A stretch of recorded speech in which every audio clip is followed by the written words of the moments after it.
désormais universel, forcément politique, mais aussi éthique et financier, au moment où les collectivités se retrouvent également confrontées donc, aux conséquences du dit dérèglement climatique dont on parle tant, et au besoin de trouver de nouveaux modèles en termes de convergence et de consommation énergétique aussi. Comment la gratuité des transports publics va s'intégrer dans cet enjeu de transition énergétique. Je vais donc inviter Guillaume Gontard, donc, qui est le sénateur de l'Isère, qui est en pleine discussion avec monsieur le maire de Châteauroux, rapporteur de la mission d'information, dont vous avez évidemment tous et tous entendu parler, gratuité des transports collectifs, fausse bonne idée ou révolution écologique et sociale des mobilités. Monsieur Louis Nègre, qui nous fait l'honneur d'être avec nous, président du GART, groupement des autorités responsables de transport. Stéphanie Lopez d'Acevedo, donc, qui est chargée de mission économie et RSE à l'UTP, l'Union des transports ferroviaires, donc, qui représente le président Jean-Pierre Farandou, qui s'excuse de ne pouvoir être présent pour des raisons professionnelles. Florence Cotin, directrice des territoires de l'Indre, directrice départementale, et Élodie Barbier-Trochesec, animatrice mobilité à l'ADEME, l'Agence de l'environnement et de la maîtrise de l'énergie. Merci d'avoir fait toutes et tous le déplacement pour ce dernier débat public. Voilà, peut-être une personne au bout, comme ça je vous verrai un peu mieux. Voilà, on va répartir. Et cette fois-ci, on a plus de présence féminine que de masculine. Donc voilà, on est ravis. La parité est respectée. Guillaume Gontard, c'est à vous que je vais proposer cette tâche d'ouvrir ce grand débat. Vous avez en quelque sorte provoqué cette mission d'information présidée par la sénatrice du Rhône, Michèle Vullien, qui n'a pu être présente aujourd'hui. Elle s'en excuse. Une partie des intervenants de la journée a été auditionnée au cours de cette mission. Parallèlement, une consultation publique en ligne a été proposée d'avril à mai sous forme d'une dizaine de questions à choix multiples. Alors le rapport, il n'a pas été validé, disons ni pour ni contre, mais on ne va pas rentrer dans les détails, il a été remis à cette fin de mois. Voilà. Deux premières questions. Donc, est-ce que déjà sur la consultation citoyenne, le citoyen s'est relativement bien emparé de ces questions et en tout cas de ce débat tel que vous l'avez imaginé? Oui, d'abord dire deux mots sur ce rapport. Donc c'est vrai que mon groupe CRCE, donc communiste, républicain, citoyen et écologiste, on avait souhaité proposer cette mission d'information au Sénat, parce que c'est un sujet qui, on le voit bien, touche de nombreuses collectivités, qui a des réflexions, et puis que l'approche des municipales, il nous semblait important justement d'ouvrir clairement le débat, de prendre les choses peut-être un peu plus, je dirais, calmement, parce qu'on voit souvent qu'il y a des crispations dès qu'on parle de gratuité. Donc c'était un peu, c'était le but de cette mission. Vous l'avez dit, donc avec Michèle Vullien, sénatrice du Rhône, oui, donc qui s'excuse, j'étais avec elle ce matin, qui est présidente. Et le titre du rapport a été « Fausse bonne idée ou révolution écologique et sociale des mobilités ». Donc voilà, on abordait vraiment ça. C'était pas le but n'était pas de faire un rapport pro ou anti-gratuité, bien au contraire, mais de donner les éléments pour que chaque collectivité puisse vraiment, je dirais, travailler en connaissance de cause sur cette question de la gratuité, et puis aussi réfléchir sur comment on place cette gratuité, cette question des mobilités. Est-ce qu'on la place au même titre que l'éducation, que la santé, que la culture, et est-ce que c'est un besoin universel? Donc il y avait une vraie question. D'où l'approche philosophique dès le départ, en fait. Bien sûr, sur cette question de gratuité.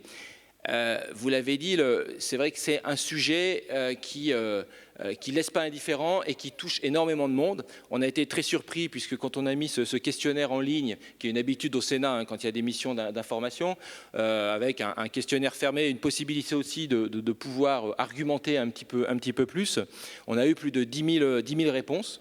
Ce qui est le record du Sénat. Donc on voit que c'est vraiment un sujet et avec des réponses qui est assez intéressantes, parce qu'on avait des réponses très d'urbain, mais aussi beaucoup de retours de zones rurales, puisque ça c'est aussi une vraie question sur cette différence entre zones rurales, où bien sûr quand on n'a pas de transport public, forcément la question de la gratuité ne se pose pas, mais est-ce qu'on n'accentue pas justement ces inégalités qu'il peut y avoir sur les territoires? Donc ça a été aussi une des questions qu'on a pu aborder au cours de cette mission. Et on validera cette mission, le rapport sera voté le 24 ou le 25 septembre.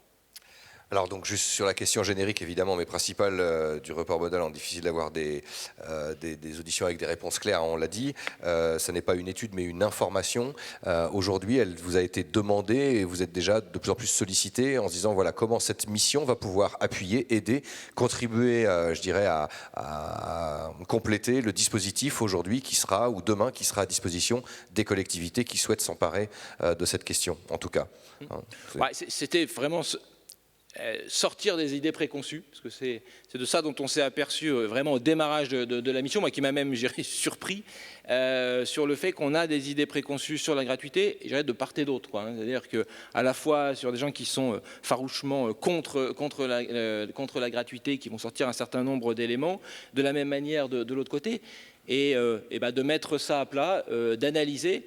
Et l'autre aspect qu'on a pu voir, c'est le manque en fait d'études précises, de retours d'expérience sur les villes qui avaient mis en place ou les collectivités qui avaient mis en place cette gratuité.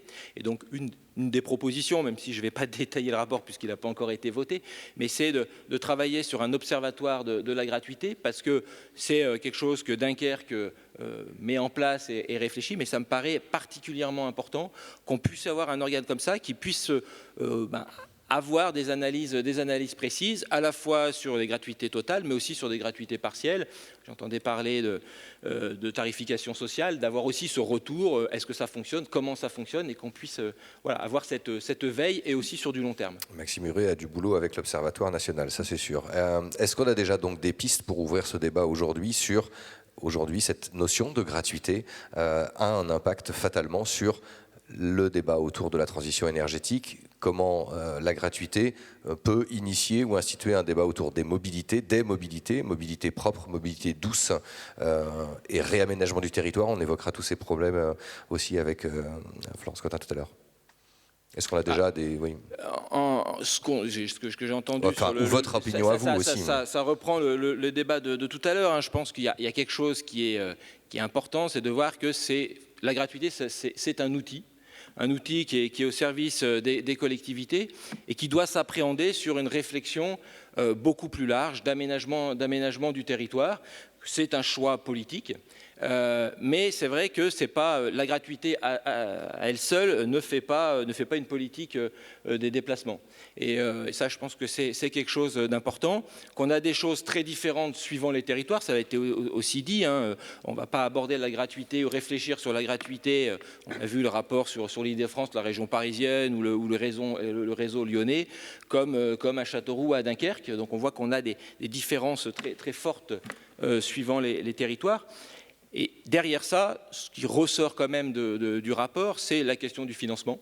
Et ça a été dit tout à l'heure, je pense que cette question du financement des transports en général se pose même sans la gratuité. Et ça, je pense que toutes les personnes qu'on a pu auditionner nous l'ont dit. C'est-à-dire qu'avec l'évolution des mobilités, avec l'usage qui augmente, comment on va pouvoir financer de manière pérenne ces transports ?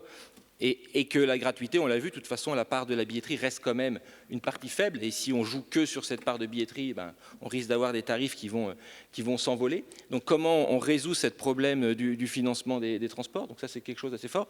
Et moi, derrière, ce qui me paraît important, c'est un petit peu peut-être la conclusion de ce rapport, c'est peut-être de réfléchir en matière d'aménagement du territoire, repenser notre aménagement du territoire, repenser nos déplacements et peut-être travailler sur de la démobilité ou sur de la mobilité en tout cas choisie, qui fait que comment on travaille entre la relation entre le travail et le domicile, cette transition écologique aussi, on l'a sur les territoires ruraux liés à l'agriculture, avec cette transition agricole qui fait qu'on aura aussi plus d'emplois autour de cette question agricole et donc de réfléchir à cette organisation des emplois et donc avoir vraiment une réflexion aussi sur cette démobilité et de pouvoir moins se déplacer mais mieux se déplacer. Et en même temps, il n'y a pas deux territoires qui se ressemblent, donc comme vous l'avez dit, effectivement, ces modèles vont être pas forcément reproductibles, mais en tout cas le débat doit avoir lieu en local, quoi. Ça doit être un outil supplémentaire pour... C'est ce qu'on a vu, c'est vrai que chaque territoire a sa particularité, qu'on a quelques exemples, je dirais, ruraux, qui sont intéressants, qui ont utilisé la gratuité je crois qu'il y avait le territoire de Moselle et Meudon, là, à côté de Nancy, hein, qu'on a rencontré, qui était quelque chose d'intéressant. Je crois que c'est 30 000 habitants. Et des liens justement entre une zone rurale, les transports entre une zone rurale et une agglo, l'agglo en système payant, mais de mettre en place cette gratuité. Et là, on a un vrai impact à la fois sur l'utilisation de la voiture, puisque l'autre alternative, c'était la voiture, et donc avec cette gratuité, et puis une vraie augmentation, puisque je crois qu'on est passé en quasi 10 ans c'était très, très petit, enfin je crois 10 ou 12 000 utilisations par an, à près de 380 000 utilisations de ce transport-là. Donc là, on voit aussi que de manière, un petit peu en niche, on peut avoir des interventions comme ça. J'entendais parler aussi de la gratuité sur les vélos. Moi, je suis en zone de montagne. Les vélos électriques, c'est quelque chose au départ, quand on en parle, tout le monde nous dit « mais vous êtes complètement dingue ». Et puis, quand on permet à des gens de pouvoir l'essayer, et donc de mettre en place cette gratuité qui peut être justement sur une année, ça permet de changer des habitudes, ça permet d'enclencher quelque chose qui fait qu'ensuite, on change nos pratiques. Donc, il y a aussi tout cet aspect-là qui me paraît intéressant dans cette notion de gratuité. Et rendre la pratique du vélo possible en montagne. Bien sûr. Aussi.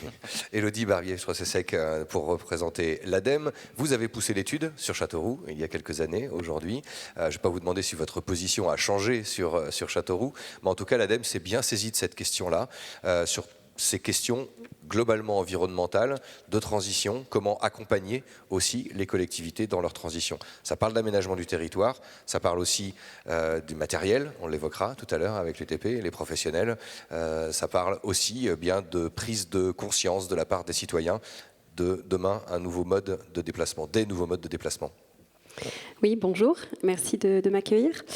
Je suis très contente d'avoir l'occasion d'intervenir pour remettre cette question de la gratuité politique de transition écologique.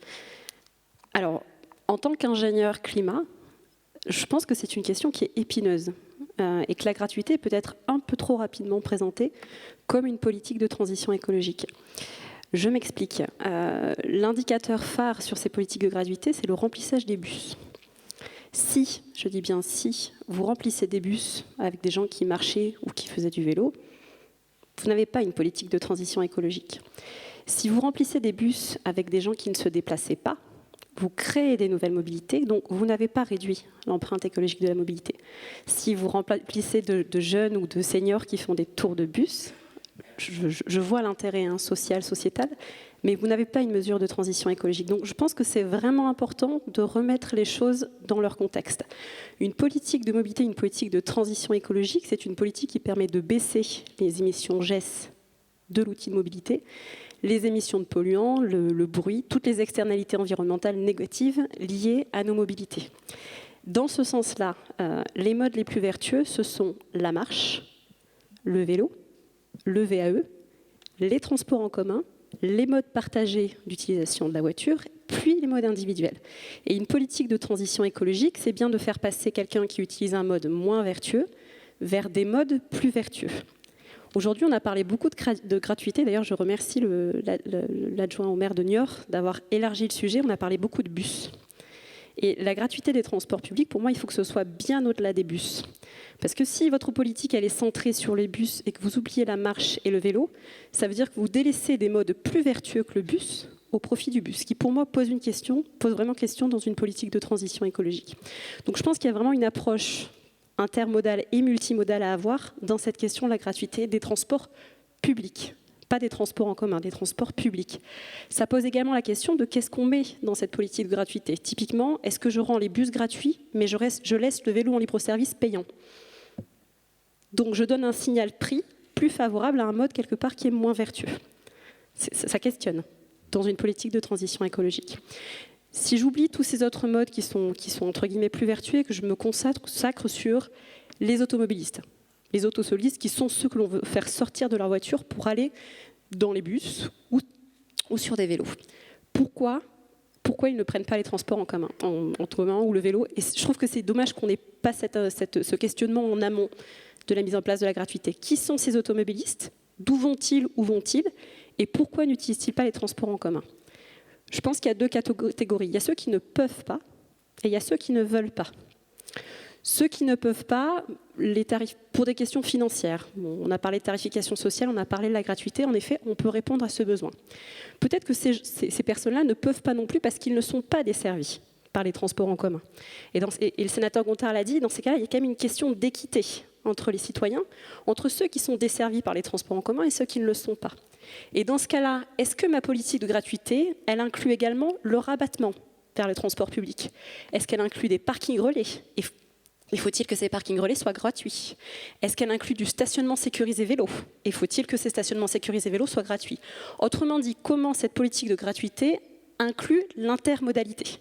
Et comment je m'assure que tous les citoyens de mon territoire ont bien accès à cette offre de gratuité? Et là, on a vraiment des impacts écologiques très forts sur ces logiques de rabattement et sur ces logiques d'intermodalité. Donc là, c'est sur ceux qui ne peuvent pas. Et sur ceux qui ne veulent pas, pour des questions de confort, pour des questions de performance de l'offre de transport public, est-ce que c'est vraiment la gratuité qui va les faire passer au transport en commun? Je ne sais pas, je pose la question. Je pense que c'est peut-être la gratuité qui rend acceptable, notamment dans le contexte social qu'on a connu ces derniers mois, la mise en place de contraintes plus sérieuses sur l'automobile. Et peut-être, je dis bien peut-être, je prends des gants, peut-être que la gratuité est un outil pour favoriser l'acceptation sociale, des mesures peut-être drastiques qu'il va falloir qu'on mette en place dans les années à venir pour sortir du tout voiture, pour aller vers des modes plus vertueux. Là, on parle de contraintes, en tout cas. On parle de contraintes. Alors, cette notion de contrainte, on va l'évoquer tout à l'heure. Ces réflexions-là, elles ont lieu malgré tout dans certaines collectivités. On a eu l'exemple ce matin de Sainte-Julie à Québec, qui a effectivement imaginé tout un réseau autour de la gratuité, en créant ses parkings, en créant une ville dans la ville. Donc, il y a cette réflexion. Aujourd'hui, comme l'ADEME, elle apporte son expertise, effectivement, sur peut-être cette échelle utilisation vertueuse, moins vertueuse, où placer le curseur. Votre expertise, elle est un petit peu là, en fait, finalement. Alors, sur la gratuité des transports publics, on a encore peu d'expertise et je rejoins le constat général que l'on manque d'études. On manque de données ça arrive. Pour objectiver le débat qui est jusque-là très idéologique. Donc, je tiens à préciser que pour l'instant, nous n'avons pas de position ADEME. Pour ou contre les transports publics gratuits. Et je pense qu'on finalement on restera sur cette neutralité parce que je pense qu'on ne peut pas faire de généralité, c'est du cas par cas. Il n'y a pas deux territoires qui se ressemblent quand on parle de mobilité, donc on restera là-dessus. Par contre, c'est un sujet que nous commençons à investiguer. Maxime Muret en a parlé, nous finançons une étude qui va commencer là sur Dunkerque. Et c'est un sujet que nous souhaitons approfondir. Mais cela étant dit, et ça a été beaucoup dit, la gratuité pour moi c'est un choix politique, c'est un outil, ça n'est pas une fin. Et de manière générale, quand on parle de tarification, on est sur des outils. Ce qui nous intéresse côté ADEME, c'est une approche écosystémique de la mobilité. C'est quelle est l'image générale que je mets en place pour passer vers des mobilités plus vertueuses? Comment je génère ces changements de comportement dont on a drastiquement besoin pour sortir de logiques aujourd'hui qui sont très personnelles et qu'on n'explique pas de façon rationnelle. C'est une évidence que la voiture coûte beaucoup plus cher aux ménages et à la collectivité que n'importe quel autre mode de transport. Donc on n'est pas dans une logique rationnelle, on est vraiment sur de l'irrationnel. Et des chocs psychologiques comme la gratuité sont peut-être des outils qui peuvent nous permettre de passer ces caps. Mais dans tous les cas, ce qui nous intéresse au niveau ADEME, c'est vraiment cette approche écosystémique qui va nous permettre de franchir ce cap. Et je voudrais encore insister là-dessus, on a parlé beaucoup des bus. Et ce qui m'embête dans la gratuité quand on ne parle que de bus, c'est qu'on reste dans une vision un petit peu archaïque, monomodale. C'est-à-dire qu'on veut remplacer la voiture par le bus. Non. La mobilité de demain, ça ne sera pas ça. La mobilité de demain, ça sera l'intermodalité, c'est-à-dire que je vais marcher puis prendre du bus, ou je vais faire du vélo puis prendre du bus en rabattement. Et puis ça sera surtout la multimodalité, c'est-à-dire qu'en fonction de mes besoins et de mes usages, je ne vais pas utiliser les mêmes modes tous les jours. D'où l'intérêt que cette gratuité, elle concerne bien tous les modes de transport à l'échelle d'un territoire et elle soit articulée de façon pertinente pour toucher le maximum de personnes. Mais il y a la notion de territoire qui peut changer aussi. On évoquait justement avec M. Lecointre la possibilité d'élargir un réseau régional. On peut parler du train aussi, quoi. En tout cas, vous prenez beaucoup de pincettes, ça, on l'a bien vu. Quel retour vous avez sur l'étude 2007 Châteauroux? Aujourd'hui, l'étude, j'imagine, celle que vous allez lancer sur Dunkerque, forcément, vous n'allez pas avoir le même cahier des charges au départ, puisque il y a quand même eu une évolution, et dans les mentalités, et dans les expériences. Alors en plus, on est sur 2 études complètement différentes. L'étude à Dunkerque, c'est vraiment sur la transformation des imaginaires et des représentations liées au métier du transport public. Donc on n'est pas sur une étude d'impact, on est vraiment sur une étude de représentation qui nous intéresse qu'au-delà sur comment les organisations, les entreprises s'adaptent à un impératif de transition, éventuellement écologique, et réinventent leur métier. Donc c'est plus large que le seul impact. Je pense que sur l'étude précédente, ce qu'on pouvait regretter à Châteauroux, c'était l'absence d'un état des lieux de départ qui est absolument vital si on veut mettre en place ce type d'évaluation. Et du coup, je m'adresse à toutes les collectivités qui envisagent de mettre en place la gratuité sur leur territoire pour pouvoir présenter la gratuité comme une mesure sociale, comme une mesure écologique. On a absolument besoin d'évaluer l'avant et l'après. Et pour cela, on a absolument besoin de mettre en place dès le départ les indicateurs de performance, de réussite, et de suivre ces indicateurs dans le temps.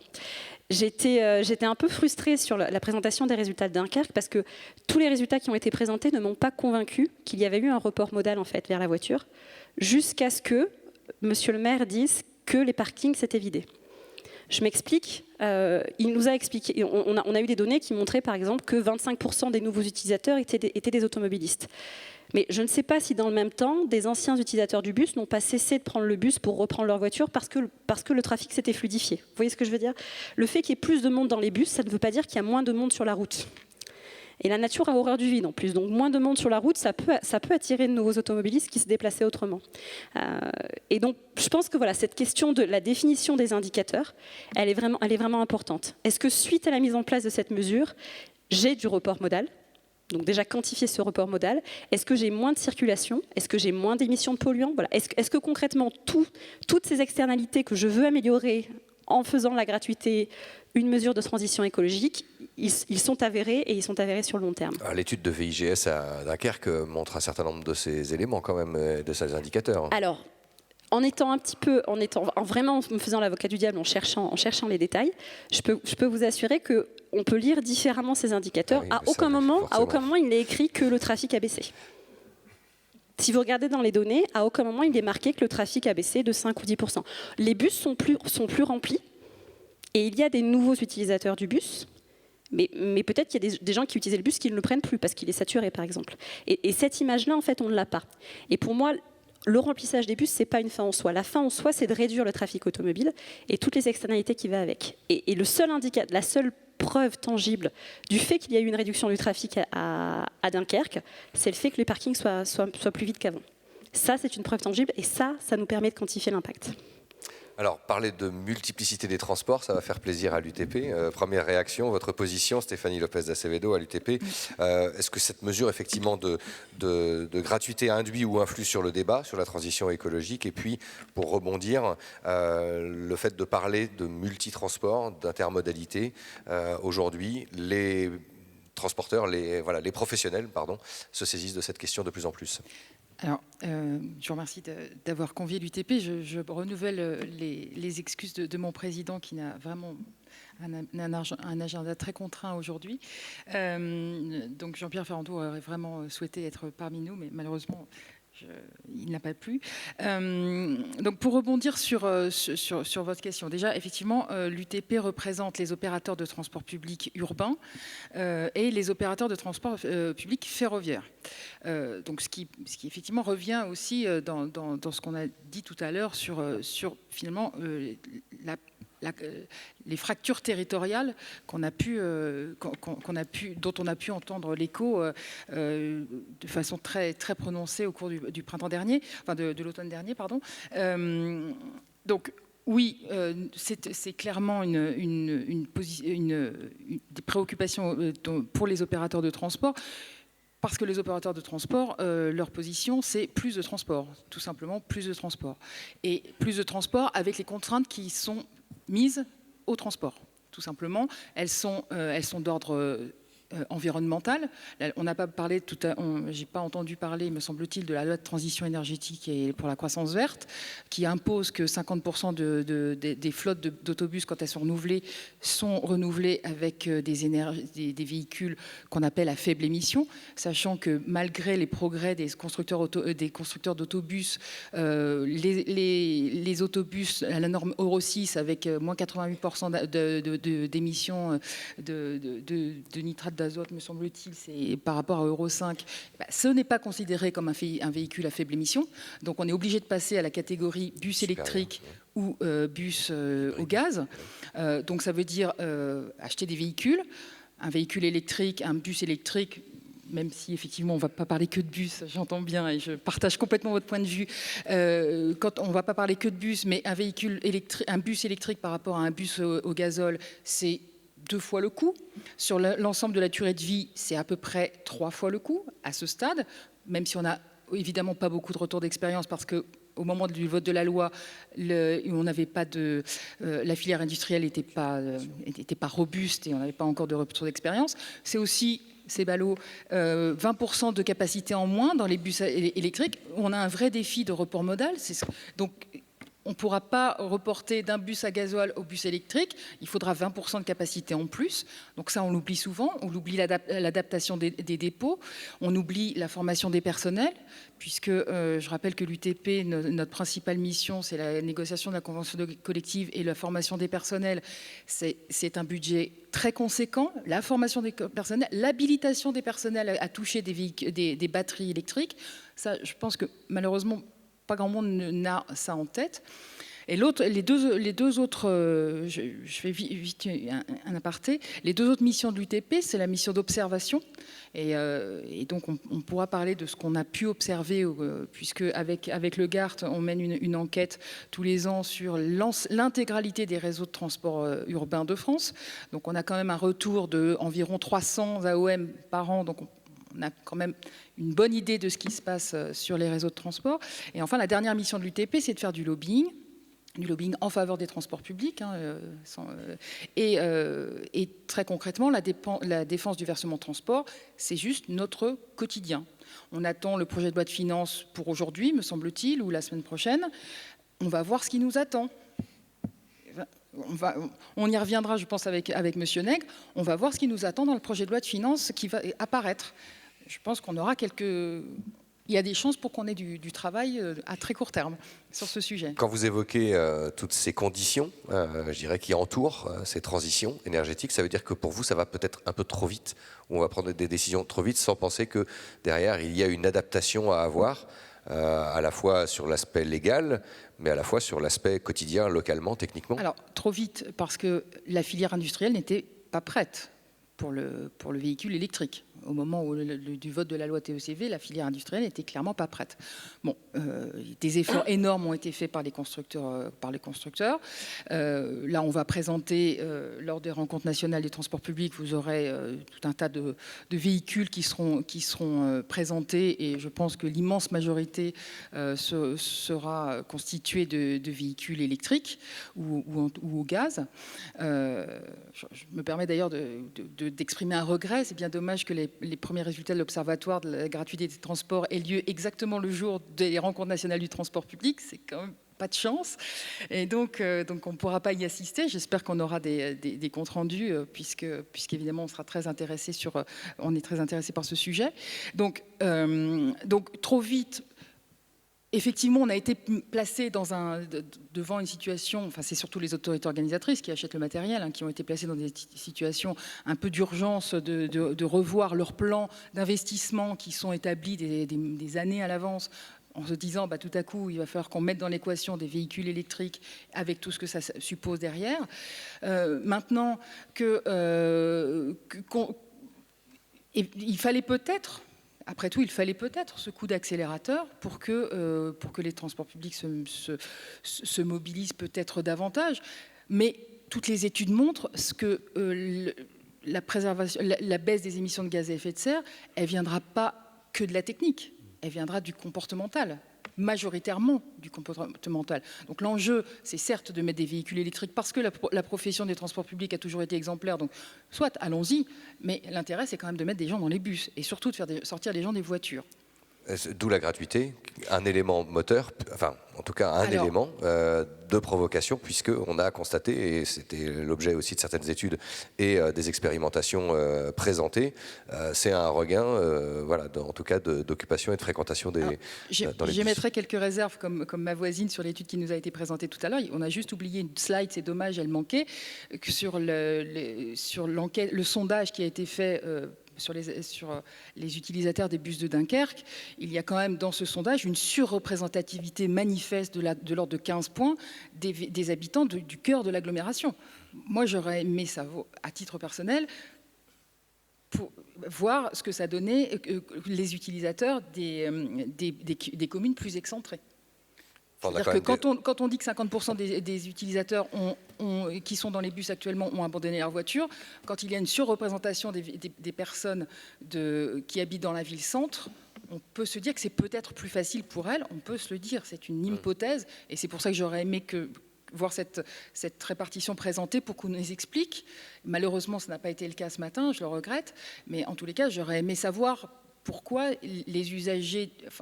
dans les usagers, les habitants de la ville-centre étaient surreprésentés. Complètement. Enfin, il y a d'autres études aussi et d'autres villes qui prouvent, voilà, enfin, qui ont fait aussi quelques tests. Vous avez dit tout à l'heure que la gratuité contribue au développement économique du territoire. À l'UTP, on considère que c'est le transport public qui contribue au développement économique. Mais sur le changement des mentalités, la technologie, les techniques, elles existent et ça depuis longtemps, parce qu'on parle du bus électrique, mais on peut parler aussi de l'hybride, on peut parler du gaz, on peut parler, enfin, je veux dire, à Poitiers, les bus sont au gaz depuis plus de 20 ans, tout en restant payants. Et voilà, oui, les technologies, elles existent, c'est simplement le changement de comportement, c'est celui-là qui est plus long à mettre en œuvre. Et les expériences de gratuité ont cela d'extraordinaire, de mettre un coup de projecteur très important sur le transport public. Sur le transport public. C'est l'occasion de parler du transport public et on ne peut que s'en réjouir de ce point de vue-là. Louis Nègre, justement, président du GART, on a parlé de compétences tout à l'heure, la séparation des compétences entre les collectivités locales vis-à-vis de leur relation aussi avec l'État dans la gestion de leur réseau de transport. Est-ce que ça ne nuit pas finalement? Comment on voit cette relation qu'il peut y avoir aujourd'hui avec voilà, des préoccupations nationales, des préoccupations qui intéressent le législateur? Vous avez dit on va attendre avec impatience le projet de loi de finances et d'autres projets de loi derrière, comment ça accompagne ou comment ça induit ou implique ou influe sur les collectivités qui voudraient se lancer dans cette gratuité? Nous, on a une position de principe qui est très claire. Nous sommes des Girondins. Nous croyons à la décentralisation et nous pensons que les élus locaux sont les mieux placés pour faire les choix. Si je reviens un peu en arrière, en 2012, le conseil d'administration du GART prend position, et vous savez la diversité du conseil d'administration du GART, qui représente les AOM, donc prend position pour dire qu'il est très, très prudent sur la gratuité, parce qu'après tout, on est là pour ça aujourd'hui. Bon. En 2018, de nouveau, le conseil d'administration du GART prend position en disant qu'il est très prudent, et comme ça évolue, et si vous prenez l'argumentaire de 2012, il ressemble étrangement à celui d'aujourd'hui. Ce qu'on dit en 2018, on dit ce que mon collègue qui est à l'opposé de mes idées, il est de gauche, je suis de droite, il est au Sénat, j'étais au Sénat, eh bien on se retrouve tous les deux. On se retrouve tous les deux ici également et avec la plupart des gens dans la salle. Pourquoi? Parce qu'on a vraiment besoin d'un observatoire neutre, totalement neutre, dans un domaine où on ne maîtrise pas aujourd'hui quantité de données. Ça a été dit tout à l'heure. Alors après, vous voyez, je viens participer à une grande messe dans cette hall-là avec les vieux croyants qui sont là, les premiers qui ont inauguré avec Châteauroux, qui est là, et puis les nouveaux convertis qui sont là. Et moi, GART, nous étions, disons, athées, voire agnostiques aujourd'hui peut-être, mais on est là avec le directeur général, avec Charles-Éric Leménien, parce qu'on a entendu qu'il y a des propositions, de l'innovation, que ça bouge, et le collègue l'a très bien dit, le collègue Gonter l'a très bien dit, ça ne m'étonne pas qu'au Sénat, on ait eu plus de 10 000 réponses. C'est exceptionnel. Donc on voit bien que la population bouge. à nous, élus locaux, de nous adapter au terrain, à notre terrain. Et c'est là où je reviens sur votre question. Au niveau national, mais de l'argent, il y en a. J'étais membre du Conseil d'orientation des infrastructures. On a fait 3 scénarios. Et vous savez ce qui s'est passé? Le scénario 3, le plus ambitieux, le meilleur, c'était 3 milliards. Bon, il fallait trouver 3,5 milliards par an pour les infrastructures dont on a besoin en France. On ne les trouvait pas. Moi, par contre, j'ai constaté qu'au 1er janvier de l'année 2018, on avait une augmentation de taxes sur les carburants. Cette augmentation des taxes ramenée au 31 décembre, 4 milliards. Donc, j'ai dit au Conseil d'orientation des infrastructures, l'argent payé par la mobilité doit aller à la mobilité, non pas se perdre dans la lessiveuse générale de Bercy. Et à ce moment-là, on est capable d'avoir effectivement des transports, une mobilité. Alors, si vous me demandez les relations avec l'État... C'est faire un choix, là aussi, politique, comme on peut faire un choix local. Oui, c'est pour ça que les élus locaux plaident pour une taxe affectée. Pourquoi les Allemands, pourquoi les Suisses ont une loi de programmation sur leurs infrastructures que nous n'avons pas? Parce qu'ils ont récupéré de l'argent, ils ont la certitude d'avoir cet argent. On a une loi de mobilité, on a une loi de programmation militaire. Faisons la même chose, c'est ce que nous demandons, une loi de programmation qui permette aux uns et aux autres de disposer, 1, des infrastructures, 2, d'avoir un plan vélo, 3, d'avoir une vision globale de la mobilité. Je persiste à dire que l'argent existe. Voilà. Je l'ai même prouvé, par contre, c'est vrai que les choix ne sont pas toujours ceux qu'on souhaiterait. Et donc, c'est pour ça que nous militons pour une taxe affectée. On prend de l'argent sur le secteur de la mobilité, on le redonne à la mobilité, ça c'est vertueux, c'est clair, et à ce moment-là, on aura peut-être moins de gilets jaunes. Ça, c'est la première chose. La deuxième, c'est que je viens ici, effectivement, écouter. Je viens entendre. Je vois qu'il y a une évolution considérable. Pour autant, et le GART répète ce que je viens de dire, chacun est maître chez lui. Le GART n'est pas une tutelle. Le GART s'efforce d'avoir, disons, une vision globale qui a donné ça en 2012, qui a donné ça en 2018, mais en 2018, on voit cette évolution, on en prend acte et on dit on va déclencher une étude de fond. Tout à l'heure, elle vous a été abordée, on la présentera le 1er 3 octobre à Nantes, officiellement, mais il nous faut ces études-là, il nous faut un observatoire impartial, bon, et donc dans lequel les uns comme les autres, on peut s'appuyer là-dessus. Et pourquoi pas? Et pourquoi pas de la gratuité?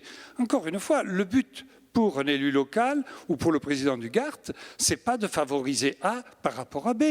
Si nous sommes capables de notre politique, nous, élus locaux, dans notre secteur, eh bien, fais ce que doit. Bon. En tout cas, l'urgence énergétique, elle est là. Et vous devez vous aussi vous saisir de cette question-là. Donc, oui, si on parle d'argent qui retourne une taxe dédiée, c'est pour que les nouveaux modèles, les futurs modèles d'aménagement du territoire soient faits en fonction de cette urgence. Si vous me parlez d'aménagement du territoire, là aussi, je réagirai avec, en confirmant ce qu'a dit... d'infrastructure, mais on parle d'infrastructure, mais finalement, au final... Non, mais d'aménagement du territoire, vous parlez... Non, vous parlez d'or. La France est un pays où il n'y a pas eu d'aménagement du territoire depuis très longtemps. On a un étalement urbain, ça s'étale dans tous les journaux. Hein. Eh bien, on a un étalement urbain qui conduit à plusieurs choses. La première, c'est qu'il y a des terres agricoles qui disparaissent. 1. 2. La deuxième, c'est que cet étalement urbain induit l'obligation pour les autorités de transport d'aller très très loin pour fournir le service qu'attendent de nos concitoyens. Donc nous gérons mal le territoire parce que avant les transports qui sont un outil, vous avez un aménagement du territoire, une vision. Et c'est cette vision-là qui va entraîner ensuite l'outil que sont les travaux. Donc là encore, je pense que on peut se rejoindre tout à fait ici autour de cette table et dans la salle. Et puis le collègue l'a dit, on peut aussi se rejoindre sur le problème aujourd'hui et de manière pérenne du financement des transports. Pourquoi le GART a été aussi prudent avec la gratuité? Parce que tout de suite, nous, on n'intervient pas, j'allais dire au niveau local, on a une vision nationale. Donc nos partenaires, c'est qui? C'est l'État, les grandes OS, le MEDEF et tout ça. Et tout de suite, on a vu réagir le MEDEF qui dit ah bon, vous avez tellement d'argent que c'est plus la peine de payer le VT. Et donc, la réaction qui a été la nôtre, ça a été de protéger effectivement les autorités de transport. Parce que si demain, je suis prêt à tout entendre, mais quand même, aujourd'hui, le VT rapporte à peu près un peu plus de 8 milliards d'euros. Bon, très bien. Si on est capable de trouver 8 milliards d'euros, et on a des cas, on les a entendus ce matin, où on est capable, alors j'ai entendu, il y avait un équipement très coûteux, et notre collègue Vergriette, dont je remercie l'honnêteté intellectuelle, a dit « mais j'ai utilisé le versement de transport du collègue d'avant, je le transforme et je le mets dans la mobilité. Et avec ça, je m'en sors. » Bon, notre collègue de Châteauroux dit « mais moi j'ai fait les calculs. Le maire de Châteauroux est un maire pragmatique, un maire qui compte ses euros. Et il dit « j'arrive. » Le maire de Niort dit « j'y arrive aussi. » Dans ces conditions, pas de problème. Aucun problème. Si vous arrivez avec les moyens qui sont les vôtres à avoir de la gratuité, nous, on est d'accord. Hein. Par contre, attention, ne déclenchons pas une guerre de religion, puisque, vous le savez, vous l'avez entendu aujourd'hui, vous l'avez encore entendu tout à l'heure, le problème du VT ou du VM se pose. Et il se pose à tous les niveaux, au point qu'aujourd'hui, dans la LOM, je ne sais pas si vous avez vu, mais aujourd'hui, on valide le seuil on est passé de 9 à 11. Ce n'était pas notre accord, ça, hein, on n'a pas voulu, nous. Bon. Ensuite, on sent bien qu'il y a des pressions très fortes. Vous avez vu et entendu le ministre Le Maire qui dit, oui, cette idée de passer à 50 et donc de franchir un nouveau seuil, c'est une bonne idée. Mais nous, État, on n'a pas l'argent. Donc, on va demander à qui? Aux contribuables locaux. Encore une fois, il va y avoir un transfert. Et les Français en ont un peu ras-le-bol de payer, puisque ce sont ceux qui payent le plus. Donc, les élus locaux, nous qui sommes sur le terrain, j'allais dire, à ce moment-là, on écoute. Et donc, il faut absolument, parce qu'il n'y a pas, je vais être iconoclaste dans cette salle, mais il n'y a pas de gratuité dans l'absolu. Il n'y en a pas. C'est un transfert de charge d'une partie de la population sur une autre. Enveloppe constante. Oui ou non? Bon, donc, il n'y a pas de gratuité absolue. Il y a une gratuité pour un tel ou un tel. C'est comme les chiffres, on peut les interpréter comme on veut, ça. Pardon? C'est comme les chiffres, on peut les interpréter comme on veut. Non. Je sais bien que j'étais dans une grande messe, mais vous avez vu le petit accrochage tous les deux? Vous avez entendu? Moi, j'écoute. Hein. Donc, oui, la façon dont on présente une étude peut induire, bien sûr. Bon. Donc, c'est pour ça qu'on a vraiment besoin d'avoir quelque chose de plus impartial possible. Et en tout état de cause, nous, au niveau du GART, on laisse la liberté absolue à nos collègues qui sont responsables d'AOM. On dit simplement aux uns et aux autres, si on peut faire de la gratuité, faisons-la. Il n'y a pas de problème. Mais veillons à ce que le VM de demain ne soit pas touché par cette politique-là, parce que ce que nous voyons au niveau national, n'oubliez pas que même le Premier ministre a dit à un moment que les impôts de production, ce n'est pas que le MEDEF. Le Premier ministre a dit que les impôts de production, il fallait sans doute revoir ça, tranquillement, pas trop vite, pas avant les municipales, mais bon, très bien. Donc moi, ça m'inquiète, parce que s'il me manque, à tous les collègues qui sont là, il manque 8 milliards, tout à l'heure, Charles-Éric l'a dit, il n'y a plus de transport public. Alors, voilà. Alors, puisqu'on parle d'aménagement du territoire et puis d'objectivité aussi, Florence Cotin, ça vous intéresse évidemment, puisque vous représentez la direction des territoires sur le département de l'Indre. Et cette question, alors, autour de la gratuité évidemment, mais surtout de transition écologique, ça vous parle évidemment, puisque c'est un sujet qui est pluridisciplinaire. C'est aussi le cas de la direction des territoires. Ça repense toute cette question d'aménagement sur le territoire urbain, mais aussi rural et périurbain, on va dire. Oui, effectivement, les questions de mobilité sont vraiment à l'interface. Enfin, je pense que c'est d'ailleurs un peu le révélateur de l'ensemble des politiques d'aménagement des territoires et peut-être le carrefour de réflexion des différents décideurs nationaux ou locaux sur un territoire. Alors, ma collègue, je me permets de penser que c'est une collègue parce que l'ADEME est un opérateur de l'État, a eu une vision qui est finalement l'ingénierie du transport et de la mobilité pour voir quel est le progrès environnemental qu'on peut faire à partir d'un choix de transport. Nous, à la DDT, nous avons plutôt la vision du résultat d'une politique de transport dans un territoire. au mieux, nous pourrions être en accompagnement des politiques publiques pilotées par les élus dans l'aménagement du territoire, pour que le territoire soit dans son ensemble plus vertueux au niveau écologique, non pas seulement par le transport, mais aussi par l'ensemble des autres politiques. Alors c'est effectivement l'ensemble des politiques d'aménagement du territoire, et notamment, on embête beaucoup les élus avec la création des SCOT, des schémas de cohérence territoriale, de l'élaboration des PLU et des PLUI, les plans locaux d'urbanisme, intercommunaux ou non. Nous avons aussi d'autres outils que nous leur demandons de développer, qui sont les PCAET, les plans climat, air, énergie territoriaux. Toutes ces politiques publiques ont pour but d'essayer d'accompagner les élus dans la prise en compte environnementale dans leur territoire, de l'ensemble de ce qui peut être plus vertueux.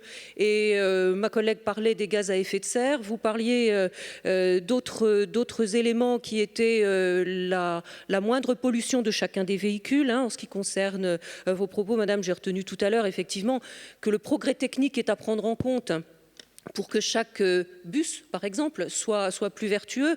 Une politique de bus gratuit avec des bus qui ont 30 ans n'est pas très vertueuse d'un point de vue environnemental. Si on n'accompagne pas la présence de ces équipements par un renouvellement régulier pour profiter des dernières avancées dans le domaine de l'économie des gaz à effet de serre émis, on fait rien. Enfin, on fait rien de cohérent en tout cas. Et vous parliez de l'étalement urbain, monsieur, et vous avez fort raison, parce que c'est effectivement une préoccupation majeure. Le développement des mobilités personnelles avec la voiture individuelle et le développement de l'envie des familles d'avoir une maison individuelle et un jardin, de préférence plutôt en périurbain, fait qu'effectivement, on est un petit peu à la course dans certaines zones de France avec un étalement urbain qui progresse énormément et qui génère d'autres coûts indirects. Il y a le coût du transport, mais il y a l'allongement des tuyaux d'eau potable, il y a l'allongement des réseaux de toute nature, téléphone, électricité, etc., assainissement, et l'ensemble de ces paramètres qui sont à prendre en compte au niveau environnemental dégradent de manière générale la qualité environnementale du territoire. Alors le transport gratuit, où est-ce qu'il est le levier dans cette affaire ? Il me semble que le transport gratuit se décide peut-être avec une intention vertueuse d'économie de gaz à effet de serre émis. J'en suis pas tellement sûre. Je pense que le levier principal, c'est un intérêt social. Et j'allais dire que c'est un peu naturel et à raison. On peut voir notamment que la mixité sociale peut être améliorée par le fait d'avoir des transports gratuits dans un certain nombre de secteurs d'une agglomération. Sur Châteauroux, c'est flagrant. La mixité sociale est favorisée. Donc c'est une bonne chose, c'est une bonne politique. En tout cas, c'est une politique publique qui est prioritaire pour le gouvernement. Donc je me dois de dire que c'est une bonne politique. Sur ce qui concerne d'autres thématiques, la gratuité des transports, qu'est-ce qu'elle induit ? S'il n'y a pas de cadencement adéquat, s'il n'y a pas une réflexion sur la dernière station et sur la rénovation des circuits, ce qu'on a dit à la précédente table ronde, on ne peut pas trouver une vertu environnementale rien que pour elle-même, c'est pas possible. Donc vous êtes en tout cas pour continuer cette pluridisciplinarité, en tout cas dans les collectivités, pour en arriver à ces effets et ces impacts vertueux pour l'environnement. Que je sois pour ou contre n'a pas beaucoup d'importance, c'est ce qu'on me demande de faire. Ouais. J'en vois le grand intérêt. Et en accompagnant aussi des expérimentations. On Absolument. a parlé de la voiture autonome, pour le coup, il y a eu des expérimentations ici hier au CNTS, mais il y a le projet en Brenne. Également sur le territoire de la Brenne. Donc là, on est sur un territoire vraiment rural. Là, vous avez mouillé un peu la chemise aussi pour expérimenter. Oui, l'équipe de la DDT a largement accompagné les élus dans cette expérimentation dont nous voyons le jour de façon progressive, un petit pas tous les jours. C'est pas forcément évident. C'était une entreprise assez audacieuse qui a été relevée par les élus de la Brenne sur un sujet comme celui-là. L'expérimentation montrera si ça peut apporter vraiment un confort supplémentaire. Et là encore, c'est bien dans le but social d'accompagner les populations rurales. L'idée n'est pas forcément la gratuité au départ. Le point de départ, c'est plutôt des personnes peu mobiles qui parfois ne peuvent plus utiliser leur voiture personnelle pour des raisons de santé, pour des raisons d'âge, pour des raisons diverses et variées. Et donc offrir un service complémentaire, c'est en soi la manière de garder les populations dans les territoires les plus ruraux. Donc c'est bien un outil d'aménagement du territoire. Alors, vous parliez de chiffres et d'études. Ce qu'on voit au niveau de la DDT, c'est plutôt le résultat de l'ensemble des politiques publiques. Et effectivement, on manque cruellement de chiffres, de recul. Ça nous donne quand même un grand empirisme pour parler de ces sujets. C'est très qualitatif. C'est vrai que ce n'est pas très confortable. Ça rejoint ce que disait effectivement le sénateur Guillaume Gontard au départ, finalement, sur cette intermodalité, et notamment ce lien avec le périurbain. Voilà, donc votre expérience dans l'Isère, vous parlez de vous. Ça veut dire qu'aujourd'hui, on répond à une vraie nécessité de débat, voilà, à caractère environnemental, à caractère écologique, sur l'étude des comportements. Sur le comportement, mais je rejoins ce qui vient d'être dit. C'est vrai que le fait qu'on ait très peu de recul et les discussions sur le report modal, de savoir si on va aller chercher des gens qui faisaient du vélo, qui marchaient, qui sont des vrais importants de le savoir, parce que quand on a un outil comme la gratuité, il y a l'aspect social, mais c'est vrai sur l'aspect environnemental, c'est sûr que si on s'aperçoit que ça ne fonctionne pas, et en tout cas qu'on va plutôt chercher ce public-là plutôt que celui qui utilise sa voiture, voilà, c'est un outil qui est moins performant. Et c'est vrai qu'on a eu beaucoup de débats, je vois dans la mission, parce qu'on n'avait pas ou très peu de retours. Et moi, je vois sur la ville de Grenoble, par exemple, moi, on me disait, non, mais en fait, quand on met en place la gratuité, on va chercher des gens qui faisaient du vélo, ils vont arrêter de faire du vélo. Voilà. Ça, quand même un petit peu, voilà, je suis allé voir un petit peu sur Grenoble. Parce que toutes les villes, même si elles ne mettent pas en place la gratuité, réfléchissent sur des tarifications, donc tarification sociale, avec tarification sur les étudiants, etc. Enfin, différents types de tarification. Donc, pour favoriser à la fois sur l'aspect social, mais aussi pour promouvoir le transport collectif. Et donc, je me suis dit, c'est vrai que Grenoble a été une des premières villes justement à mettre en place la tarification sociale. On devrait avoir un problème avec le vélo. Et avec la marche à pied. Et on s'aperçoit qu'en même temps, il y a une explosion de l'utilisation du vélo sur la ville de Grenoble, qui se voit concrètement, puisque moi je me déplace parfois à vélo, on a du mal à trouver un endroit pour attacher son vélo.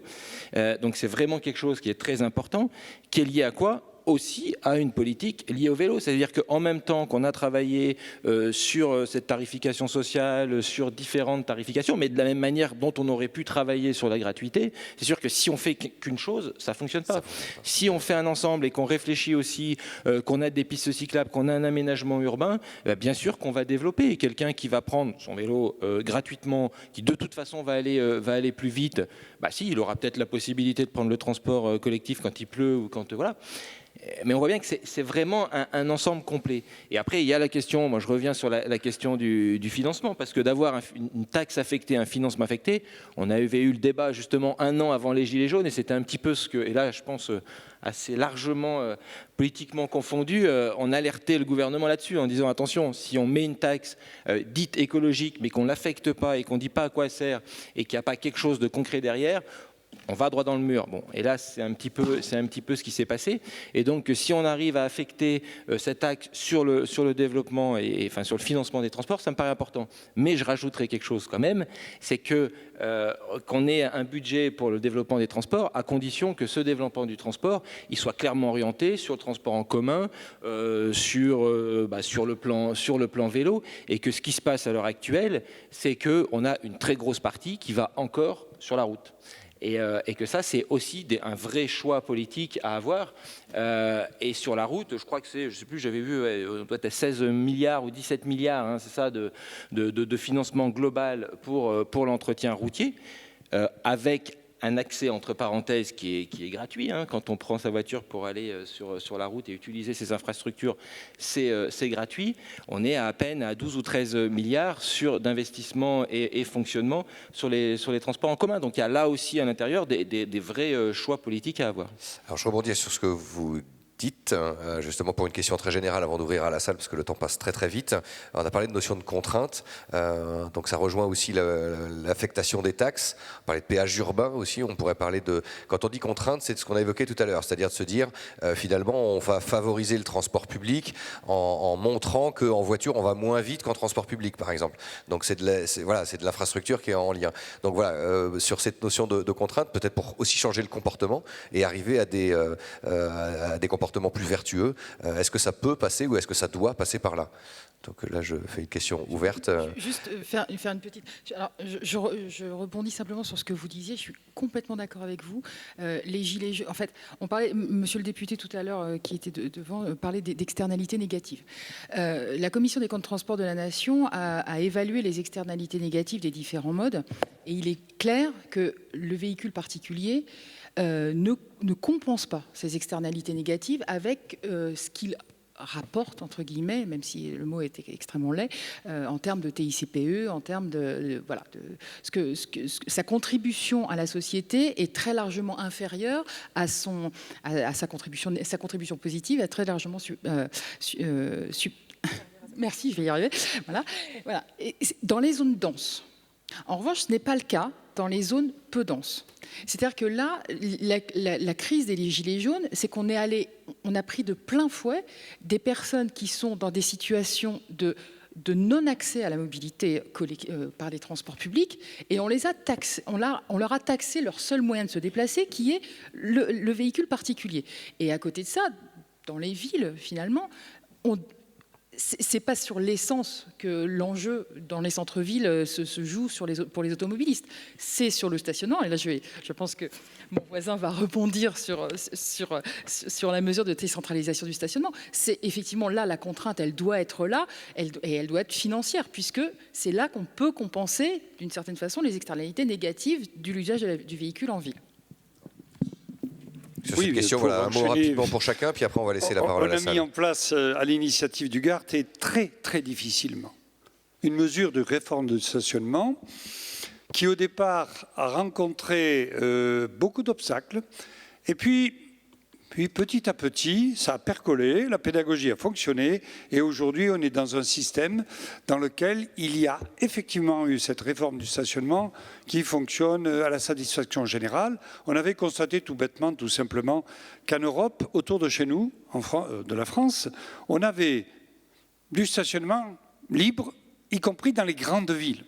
On regardait en France, et c'était la panique absolue. À Paris, vous ne trouviez pas de place de stationnement. Et il n'y avait pas qu'à Paris. Et quand vous regardiez encore d'un peu plus près ce qui se passait, eh bien, j'avais été chargé d'une mission par le ministre des Transports à l'époque, sous Sarkozy, c'est dire, quand je suis allé voir ce qui se passait, j'ai découvert qu'il n'y avait que 10% des automobilistes à Paris qui payaient. Donc il y avait 90% de fraudeurs. Oui, sauf que ça fait quelques centaines de millions d'euros qui ne rentrent pas dans les caisses de la collectivité pour faire éventuellement du transport en commun. Et donc, faire une réforme du stationnement, nous avons réussi à la faire, et aujourd'hui, vous retrouvez des places de stationnement libres dans tous nos centres-villes. Ça, c'est un progrès considérable, mais c'est une contrainte aussi. Élodie Barbier-Trochesec. Merci. Alors, c'est vrai que le mot contrainte sur l'automobile, on ne va pas se mentir, à 6 mois des municipales, ce n'est pas très vendeur. Et beaucoup d'élus, c'est vrai, continuent à dire qu'il ne faut pas opposer les modes de transport. En milieu urbain, si on veut favoriser les modes alternatifs, on n'a pas le choix, parce qu'il n'y a pas la place. Il n'y a pas la place d'agrandir les trottoirs pour favoriser la marche, qui est quand même le mode le plus vertueux et le mode que tout le monde utilise. Et on ne parle pas assez de la marche d'ailleurs, et j'espère que ce sera un sujet des municipales. On n'a pas la place de faire des aménagements cyclables, on n'a pas la place de faire des bus en site propre si on ne prend pas de la place sur la voiture. Donc c'est vrai que ça demande une volonté politique très forte, assumée dans le temps, mais en milieu dense, si on veut vraiment basculer sur les alternatives, il faut mettre des contraintes sur l'automobile. Ça passe par le stationnement. Il y a des villes qui parlent de supprimer intégralement le stationnement en voirie, surtout quand on sait le prix du foncier. Ça passe par des suppressions de voies de circulation, passage en sens unique ou passage à une seule voie, pour faire la place pour les modes de transport. Ça passe aussi par des réductions de vitesse. quand vous réduisez la vitesse des voitures en ville, non seulement vous rendez la cohabitation avec les modes actifs possible, mais en plus vous améliorez la compétitivité du bus, par exemple.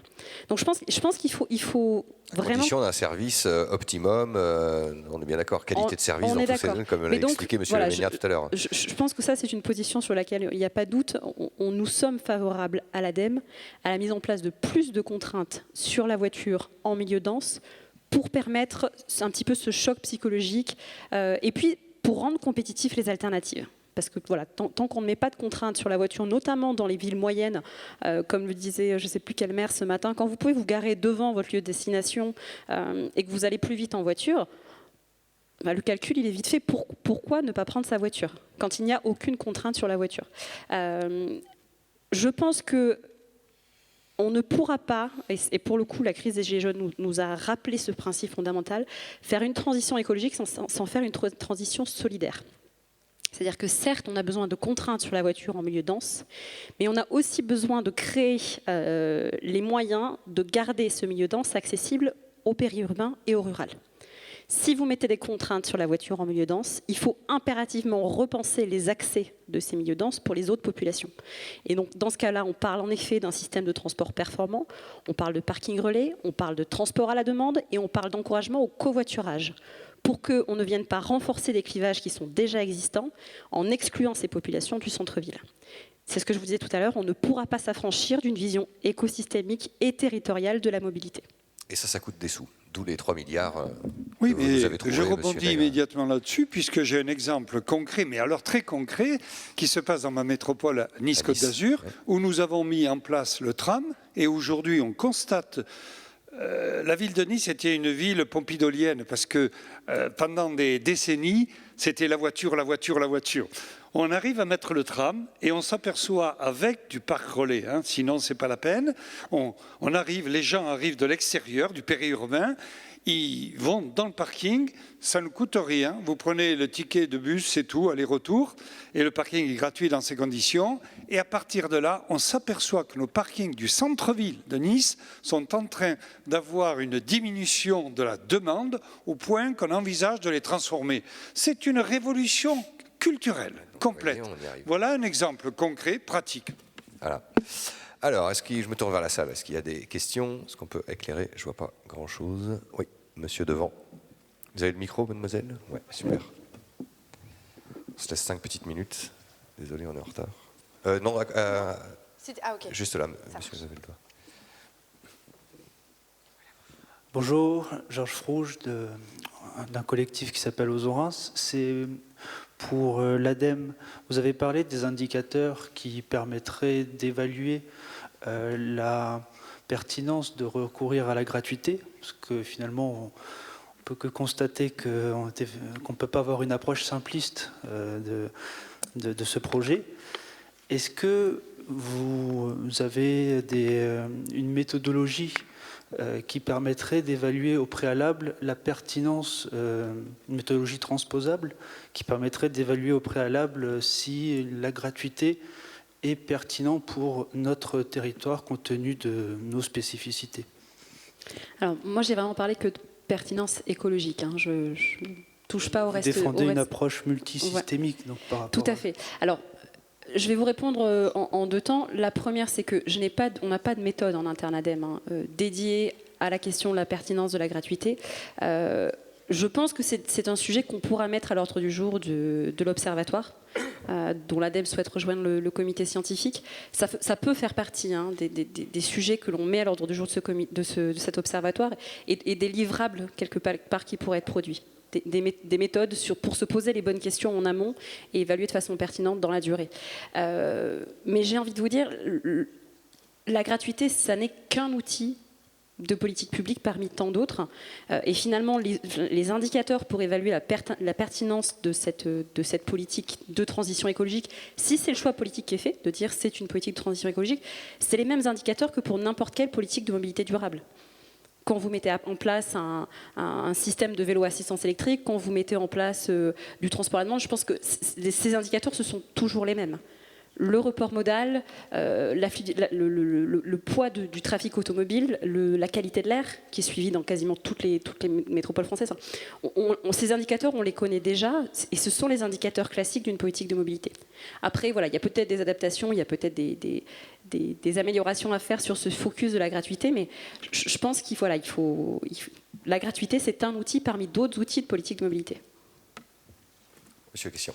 Oui, bonjour, Jean-François Montagne, maire adjoint de Dunkerque. Alors, encore une question pour vous, enfin plutôt certains constats. Vous avez semblé remettre en cause les chiffres donnés ce matin. Alors je voulais quand même Voilà, je pense que vous n'avez pas bien tout compris le discours du maire Patrice Vergrit ce matin, et c'est dommage. Vous nous dites que 95% Enfin, moi je vous dis que 95% des gens qui utilisaient le bus avant le bus gratuit n'avaient pas de voiture. Donc il n'y a pas eu de gens qui tout d'un coup ont pris leur voiture parce que voilà, ils n'avaient pas de voiture. Donc de toute façon, ils ont continué à prendre le bus. Le projet dunkerquois est bien un projet global, avec des parkings relais aux extrémités de l'agglomération, avec du vélo en libre service gratuit la première demi-heure, avec aussi des parkings gratuits pour les vélos, sécurisés, couverts. À Dunkerque, il vaut mieux qu'ils soient couverts. Vous vous étonnez aussi de la surreprésentation des habitants au centre d'agglo. C'est conjoncturel, enfin c'est structurel plutôt, pas conjoncturel, c'est structurel puisque 3/4 de la population habite le centre d'agglo. Voilà. Donc cette petite musique un peu désagréable, je voulais un peu la remettre, remettre ça sur les rails.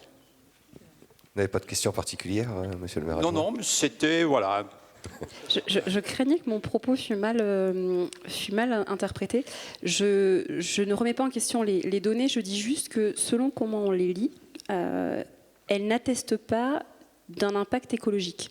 Elles attestent d'un succès pour remplir les bus.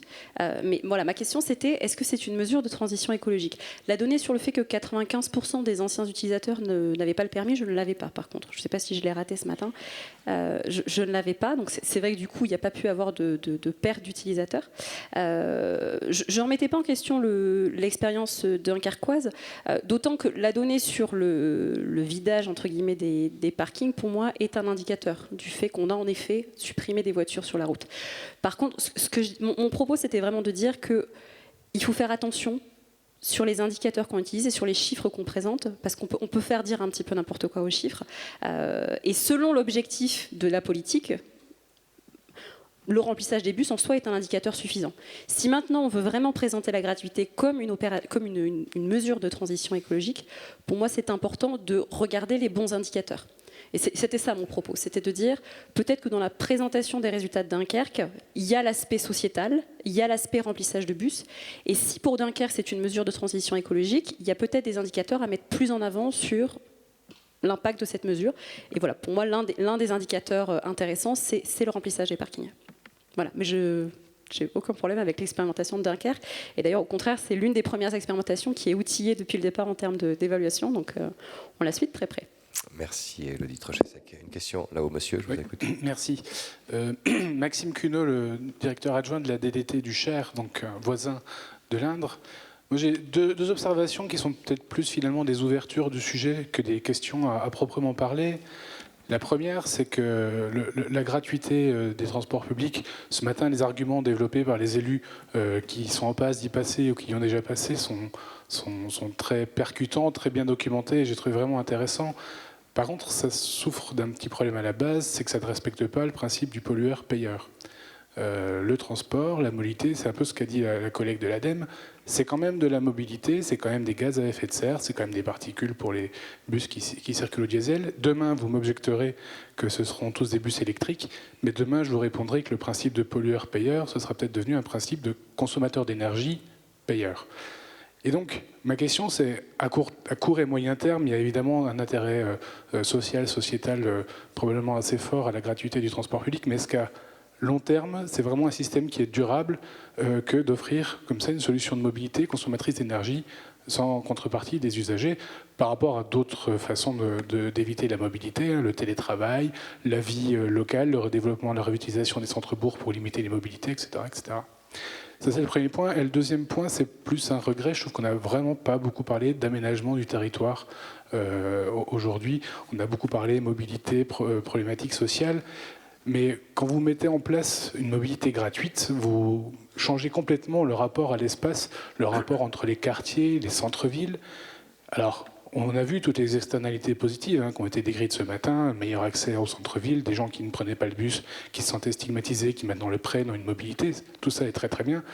Mais il faut juste veiller à ce que la stratégie des nouveaux venus, que ce soit des ménages, des commerces ou des entreprises, alors que leur stratégie, elle ne dévoie pas le système, qu'ils n'aillent pas sciemment se mettre en bout de ligne, parce que le transport est gratuit, le foncier pas cher, et éventuellement le document d'urbanisme local un peu ancien ouvre des grands espaces à l'urbanisation, et joue le jeu pour maintenir un petit peu de centralité. Et ce risque-là, je ne sais pas comment il a été apprécié dans les différentes collectivités, en tout cas, ça nécessite, je rejoins un peu ce que disait Mme Cotin, ça nécessite d'avoir vraiment une vision globale, d'inscrire cette politique du transport dans une politique globale d'aménagement et d'avoir, par exemple, pour l'exemple que je cite, des documents d'urbanisme qui contraignent un petit peu ces stratégies de localisation.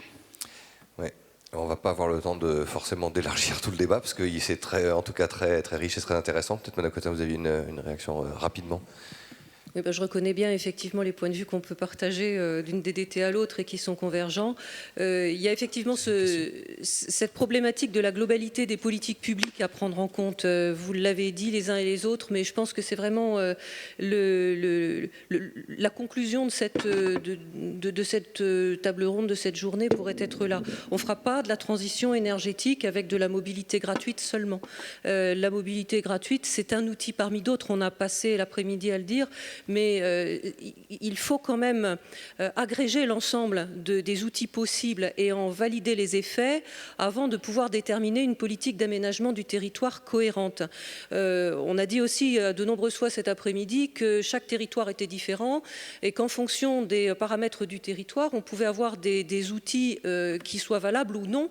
Et en fait, on a effectivement des leviers qui sont différents d'un territoire à l'autre. Nous, ce qu'on peut reprocher, et c'est certainement ce que veut dire mon collègue, c'est que dans les évaluations a priori de la mise en place des politiques publiques, on aimerait avoir une transversalité plus importante et une évaluation plus importante. Du reste, c'est pour ça qu'on demande une évaluation environnementale sur un certain nombre de projets d'aménagement dans tous les domaines. C'est à prendre au sérieux parce que je pense que faute de cette évaluation environnementale, on peut faire de belles erreurs avec des idées qui paraissent tout à fait séduisantes, qui peuvent être un peu le chant des sirènes ou le miroir aux alouettes et se révéler plus négatives pour un territoire que positives. Le deuxième aspect de la question, enfin des remarques de mon collègue, et qui a été également soulevé un tout petit peu cet après-midi, c'est que la mobilité gratuite, c'est du transport en commun dans les villes, tel que ça a été développé aujourd'hui, mais les habitants du rural, ils n'ont pas de report modal possible. Vous avez cité tout à l'heure, et c'est très bien qu'on mette en avant l'expérience de la navette autonome de la Brenne. C'est une expérience de mobilité rurale.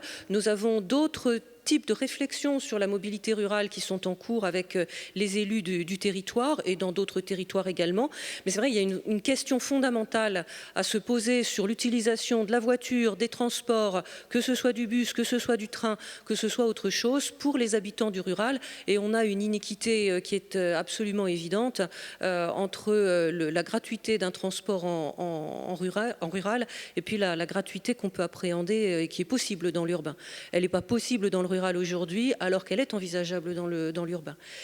Donc la politique d'aménagement du territoire aujourd'hui, finalement, on la voit fractionnée entre différentes collectivités.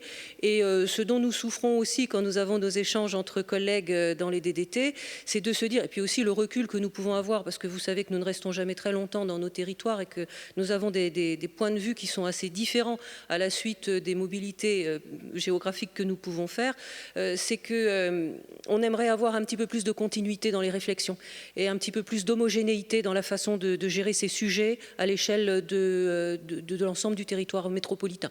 On va déjà rester au territoire métropolitain. Oui, voilà, c'est ça. En tout cas, ça nous dépasse très certainement. Très, très rapidement, Guillaume Gontard, un mot pour conclure. On va devoir conclure, on est déjà très en retard. Non, c'était sur ce qui vient de dire par rapport au rural urbain. C'est sûr, et moi je suis assez à l'aise pour en parler, étant d'un territoire rural.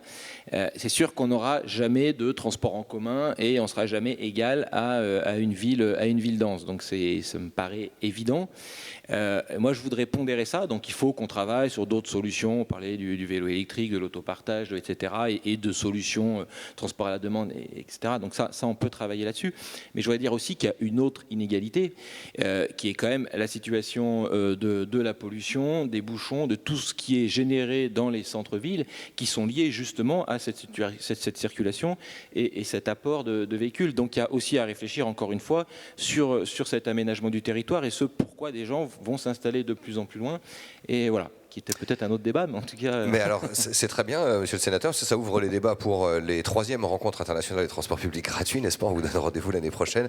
En tout cas, merci beaucoup à vous. Merci Florence Cottin, merci Guillaume Gontard, merci Louis Nègre, merci Stéphanie Tsavezo, et puis merci beaucoup l'ADEME, Élodie Trochesec, excusez-moi.